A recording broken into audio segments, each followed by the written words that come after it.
Prime Minister is among good friends at this summit and partners who agree on the way forward to combat climate change. The Prime Minister has all but said he fears the Copenhagen talks are headed for disaster. It's a grave assessment of the state of global negotiations on climate change. It's the Prime Minister's first visit to India, and it's essentially a fence-mending visit. Kevin Rudd says both countries have a common resolve to strengthen their relationship, but it's the first time he's visited India nearly 2 years after his government was elected, and he's still looking for that diplomatic breakthrough. Getting about Singapore style. Leaders have been out on the town in rickshaws, and they've been kitted out in the latest APEC fashion.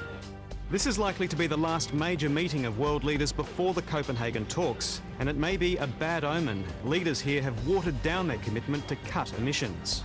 Richard, what are the implications of APEC's attitude on greenhouse targets for next month's talks in Copenhagen? Well, Leilin, it doesn't look good. We were expecting a weak declaration, but this is much weaker than expected. It doesn't even mention a 2050 target. Mr Rudd has used his visit to emphasise the preeminence of the G20 over the smaller and less representative G8. Kevin Rudd's visit to Berlin is very timely. As a key player in the global talks, Germany may heavily influence the meeting's outcomes. A Pacific welcome, Vanuatu style. The meeting has a packed agenda, but discussions about Fiji could generate the most heat. And that could see some leaders here calling for the lifting of Fiji's suspension from the forum. But Australia and New Zealand will argue strongly against any back down. After being locked out of the ALP conference, the union movement flexes its muscles.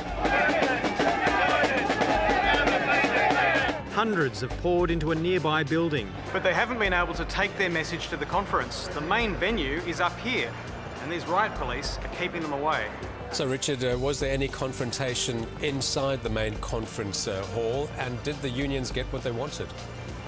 Well, Anton, for a while there, it looked like this stage-managed event might actually deliver something unexpected, but the protesting union members were kept a long way away from the delegates on the floor of the conference. The federal election may well be decided here in the Sunshine State. Queensland is a key battleground. It's not just the marginal seats here in Brisbane that party strategists have to worry about. There's a string of electorates across Queensland which could fall either way, and all will be fiercely contested.